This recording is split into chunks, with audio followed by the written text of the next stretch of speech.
नमस्कार बच्चों, प्यारे बच्चों, आज अपने पुष्यभूति वंश या वर्धन वंश इसके बारे में पढ़ेंगे। तो आज अपना जो टॉपिक है वह है पुष्यभूति वंश या इसे ही हम बोलते हैं वर्धन वंश। वर्धन वंश। अब सबसे पहले प्यारे बच्चों हम देखते हैं संस्थापक। पुष्यभूति जो वंश है इसके जो संस्थापक हैं, संस्थापक वो कौन है? वो पुष्यभूति ही है। इसी वजह से पुष्यभूति वंश ये कहलाया। तो जो शुरुआती व्यक्ति जिसने इस वंश की स्थापना की वह कौन है? पुष्यभूति। पुष्यभूति ने इस वंश की स्थापना की, तो संस्थापक पुष्यभूति हुए। अब प्यारे बच्चों, ये शिव का उपासक था। ये क्या था? शिव का उपासक था। तो शैव धर्म को ये मानते थे, ठीक है। शिव और सूर्य की पूजा करते थे। ये वर्धन वंश के जो शासक हैं इनका जो मूल धर्म हम कह सकते हैं ये शैव मत के अनुयायी थे। अब प्यारे बच्चों, पुष्यभूति के बाद प्रमुख जो वास्तविक संस्थापक अपने कहते हैं वर्धन वंश का, वो अपने ले सकते हैं प्रभाकर वर्धन।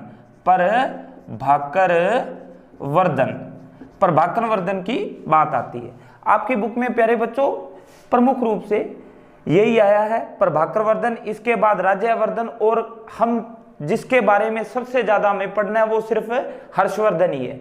असल में ये है जो काल है, यह जो काल गुप्त काल के बाद हम जो पढ़ते हैं हर्षकालीन भारत या पुष्यभूति वंश के बारे में पढ़ते हैं। इसमें हम जो मूलतः वो हर्ष के बारे में ही ज्यादा पढ़ते हैं। तो शुरुआत की थोड़ी पृष्ठभूमि अपने यहाँ देख ले।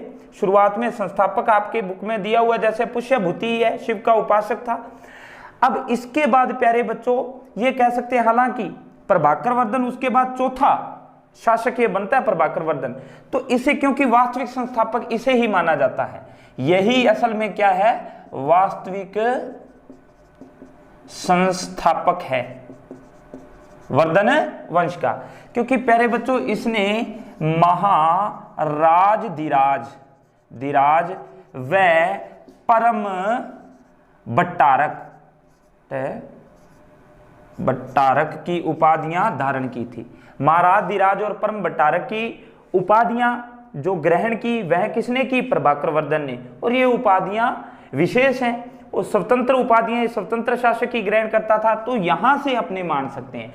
अब प्यारे बच्चों प्रभाकर वर्धन के बाद प्यारे बच्चों हम देखते हैं प्रभाकर वर्धन की मृत्यु के बाद इसी का पुत्र राज्यवर्धन शासक बनता है। पुष्यभूति वंश या वर्धन वंश की स्थापना है जो, वह तो हम मान सकते हैं प्यारे बच्चों 6ठी शताब्दी ईस्वी में ही, ठीक है। क्योंकि गुप्त काल जैसे समाप्त होता है उसके बाद ही हम प्रमुख रूप से ये पढ़ते हैं। लेकिन क्योंकि हमने हर्ष के बारे में पढ़ना है तो हम क्योंकि 7वीं शताब्दी की फिर अपने शुरुआत की बात करते हैं, क्योंकि 606 से लेकर 647। अभी हम राज्यवर्धन पे चर्चा कर रहे हैं। तो प्यारे बच्चों जो राज्यवर्धन है ये किसका पुत्र है? ये प्रभाकर वर्धन का पुत्र है। अब ध्यान रहे प्रभाकर वर्धन जो है इसी के 2 पुत्र थे, राज्यवर्धन और दूसरा हर्षवर्धन। और चलो एक यही एक और अपने देख ले, इसकी एक पुत्री थी प्रभाकर वर्धन की जिसका नाम था राजश्री। तो कुल मिला के यहां तीनों भाई बहनों की बात आ गई है। राज्यवर्धन, हर्षवर्धन और राजश्री, ये तीनों क्या हैं? बहन भाई हैं। प्रभाकर वर्धन इनका पिता हो गया, ठीक है। अब प्यारे बच्चों बात यह है कि प्रभाकर वर्धन की जब मृत्यु हो जाती है उसके बाद इसका बड़ा पुत्र राज्यवर्धन शासक बनता है। अब राज्यवर्धन जब शासक बनता है तो इसे शासक जैसे बनता है उस समय इसके सामने कई चुनौतियां होती हैं। तो इसे कुछ युद्धों का सामना करना पड़ता है, कुछ आक्रमण खुद भी ये करता है। तो उनके संदर्भ में थोड़ा सा अपने देख लें। अब प्यारे बच्चों जो राज्यवर्धन है, राज्यवर्धन ने ही असल में प्यारे बच्चों इन्होंने क्या किया था, अपनी ये जो बहन है राजश्री, इसके जो विवाह है वह हम कह सकते हैं कन्नौज का जो शासक था उस समय, कन्नौज जो थी यहां का जो शासक था कन्नौज जो यूपी में, वहां का शासक था प्यारे बच्चों ग्रहवर्मा, ठीक है। इस ग्रहवर्मा से ये अपनी बहन की क्या कर देते हैं, शादी कर देते हैं। थोड़ा देख लो प्यारे बच्चों, राज्यवर्धन के बाद हर्षवर्धन आएगा।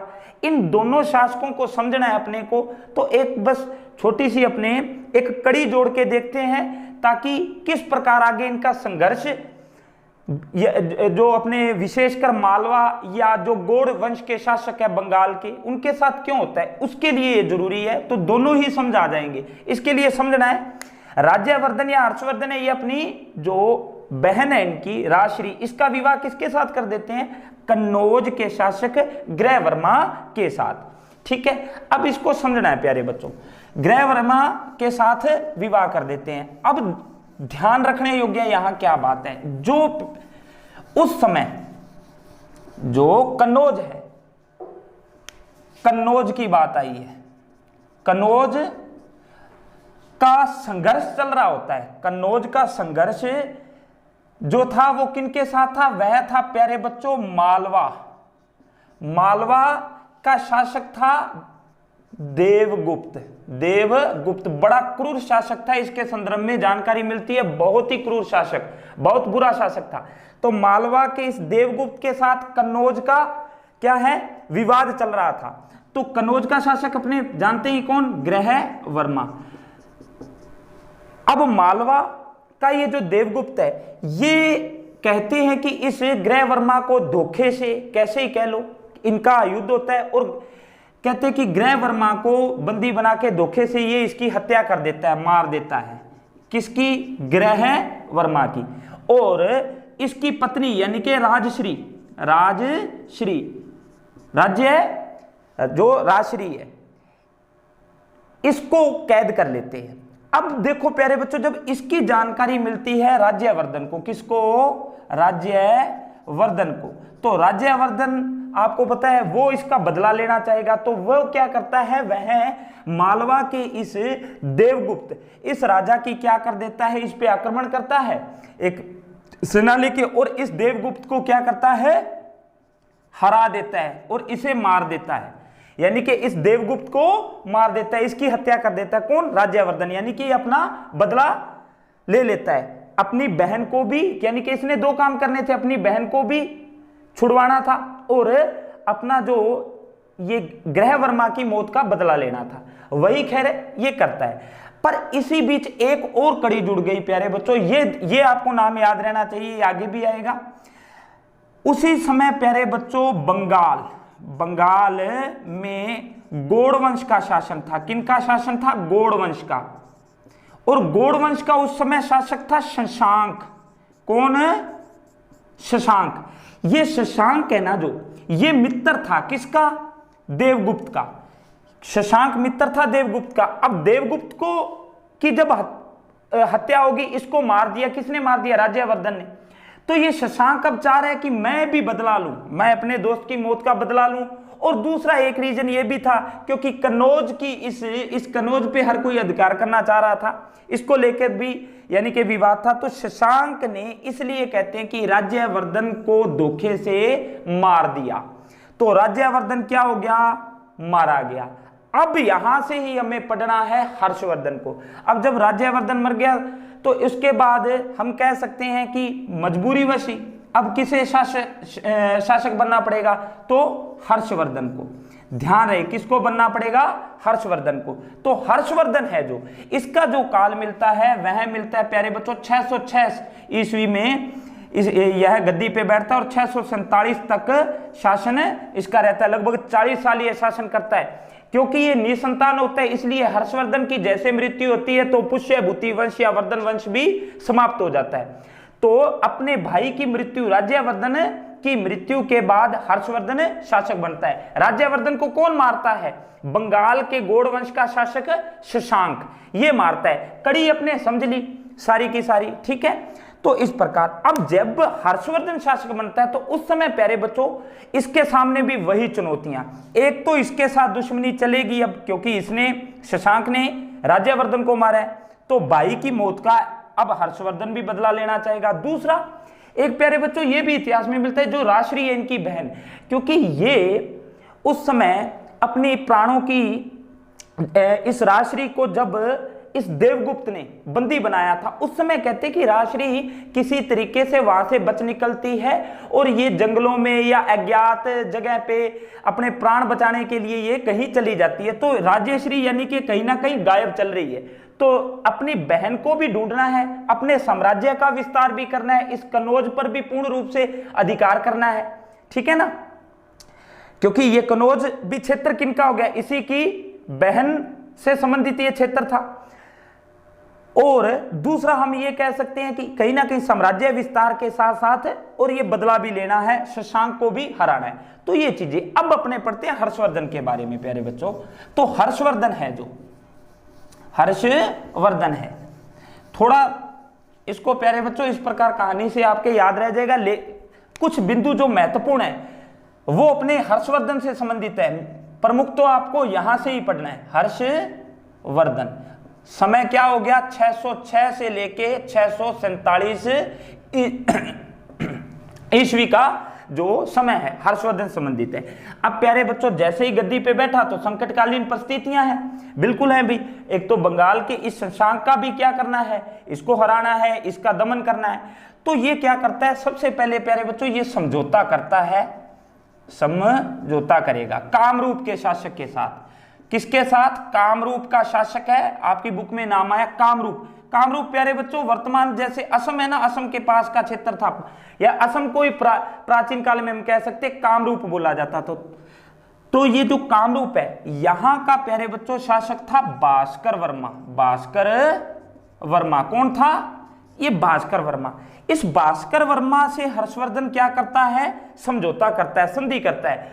और ताकि संधि किस लिए, कि दोनों मिलके बंगाल के उस शासक शशांक को दबाएंगे, उसका दमन करेंगे, उसे हराएंगे। इसलिए तो इसी के तहत जब ये समझौता संधि होती है तो कहते हैं कि हालांकि कोई खास इतिहास में जानकारी नहीं मिलती है शशांक के बारे में, लेकिन फिर भी इस शशांक को हम कह सकते हैं, इस शशांक भास्कर वर्मा के नेतृत्व में एक बड़ी सेना हर्षवर्धन भेजता है शशांक के खिलाफ। इस शशांक जो बंगाल का शासक है, गौड़ वंश का जो शासक है शशांक, इसको क्या है, ये माना जाता है कि या तो ये हार गया था, या इसने हार मान ली, या ये भाग गया, या ये मारा गया हो सकता है, कोई पक्की जानकारी नहीं मिलती। कुल मिला के ये कह सकते हैं कि हर्षवर्धन ने भास्कर वर्मा के साथ मिलके इस बंगाल के शासक शशांक को हरा दिया।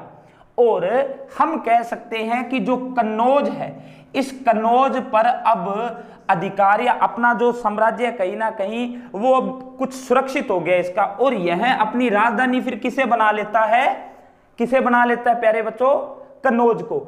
इससे पहले जो महत्वपूर्ण बात हम छोड़ के आ चुके हैं, पुष्यभूति वंश या वर्धन वंश की जो शुरुआत में राजधानी है वह क्या थी, थानेश्वर। थानेश्वर थी, कहां थी प्यारे बच्चों, थानेश्वर।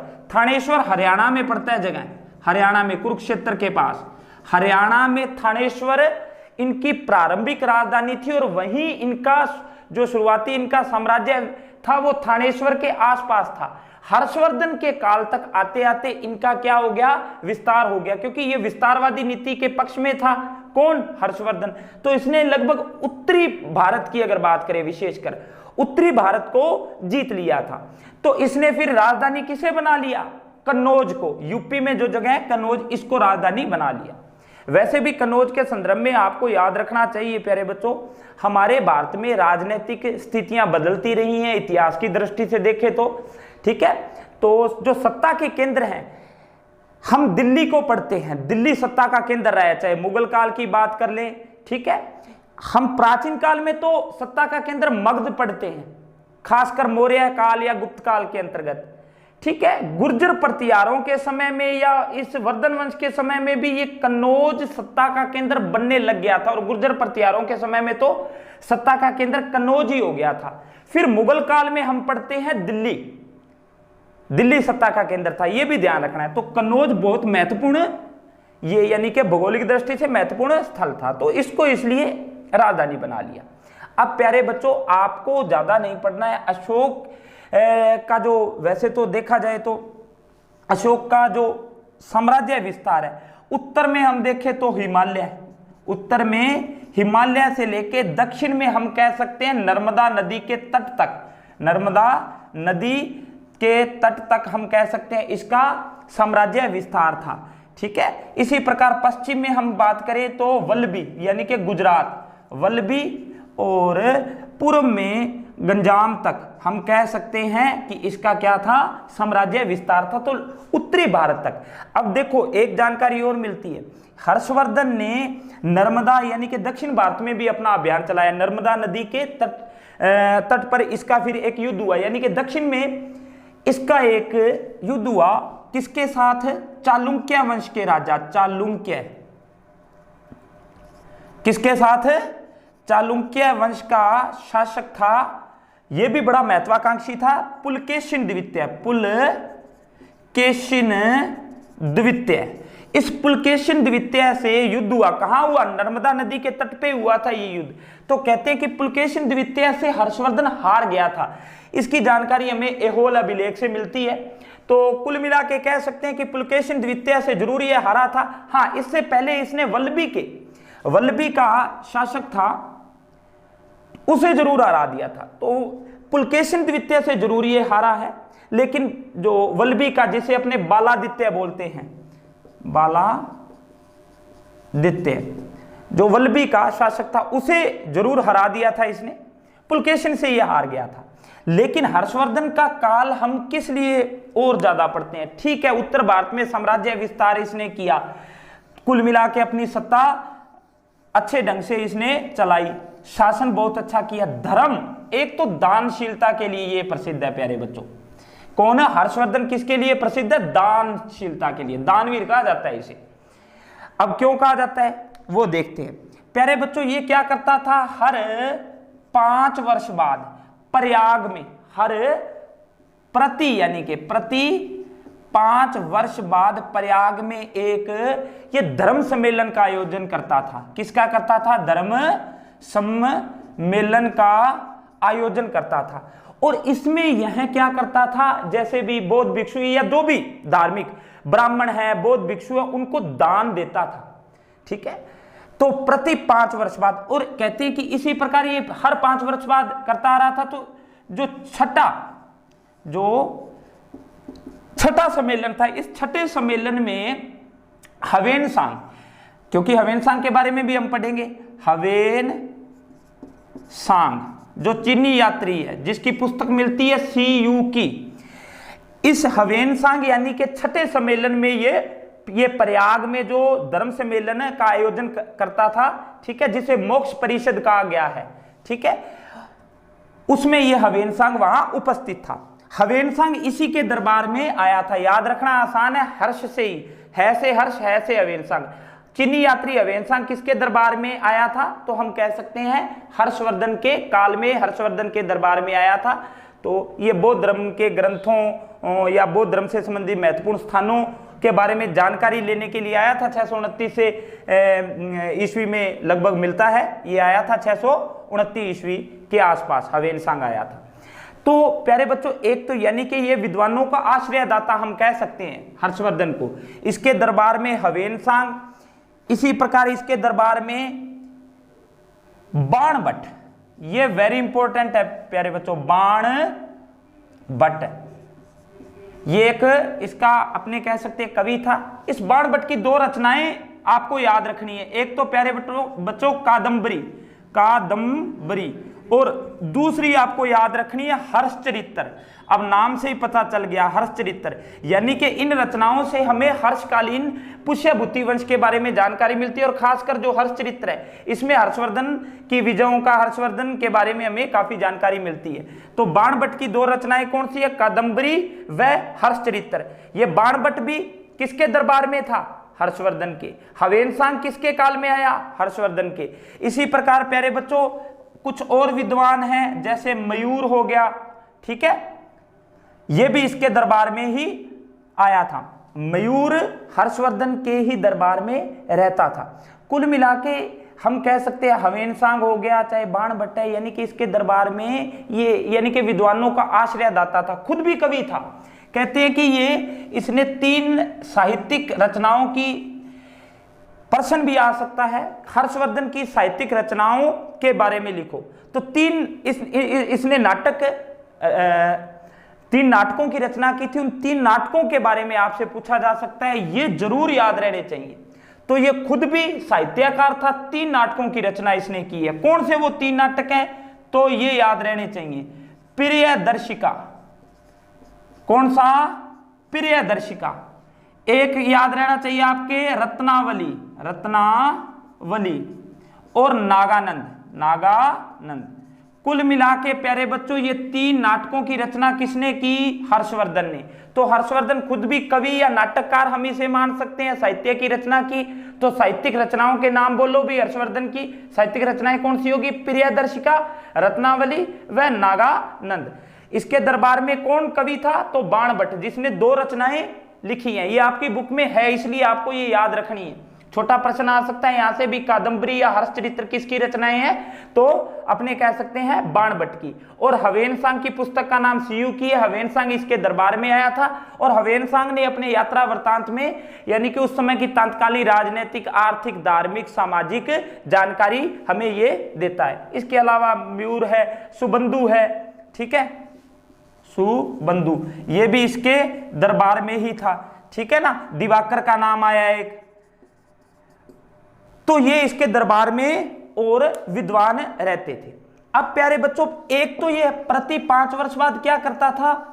प्रयाग में विश्व, यानी कि एक धर्म सम्मेलन का आयोजन करवाता था, जिसमें यह दान वगैरह करता था, ठीक है। इसी प्रकार एक इसका और मिलता है, एक इसने प्यारे बच्चों विश्व, यानी कि बहुत बड़ा धर्म सम्मेलन कन्नौज में भी एक सभा धर्म सम्मेलन की इसने लगाई थी। कहां? कन्नौज में। ये भी मिलती है आपकी बुक में। खैर इसके बारे में कोई खास जानकारी नहीं दी गई है। प्रयाग के बारे में भी, प्रयाग में गंगा व यमुना का जो संगम स्थल है प्रयाग, वहां पर ये प्रति 5 वर्ष बाद धर्म सम्मेलन का आयोजन करवाता था, जिसमें यह बौद्ध भिक्षुओं को, ब्राह्मणों को दान देता था, ठीक है।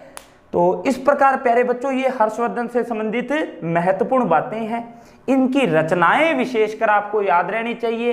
पुष्यभूति वंश की प्रारंभिक राजधानी या शुरुआती साम्राज्य, इनका जो क्षेत्र है वह थानेश्वर था, जो हरियाणा में है, ठीक है। दिल्ली के पास स्थित थानेश्वर या हरियाणा में स्थित है जो थानेश्वर। बाद में हर्ष के समय में राजधानी क्या बन गई? कन्नौज। ये ध्यान रखना है, ठीक है। प्रमुख अपने जो शासक पढ़ते हैं वो उनमें अपने संस्थापक, एक तो आपको नाम याद रखना ही रखना है। संस्थापक हो गया खुद पुष्यभूति ही। उसके बाद प्रभाकर वर्धन के 2 पुत्र हुए। एक कौन हुआ प्यारे बच्चों? एक हुआ राज्यवर्धन की मृत्यु के बाद हर्षवर्धन। तो हर्षवर्धन की मृत्यु के बाद ये वंश ही समाप्त हो जाता है, क्योंकि हर्षवर्धन निसंतान होता है। सो प्यारे बच्चों यहां तक पढ़ो। धन्यवाद।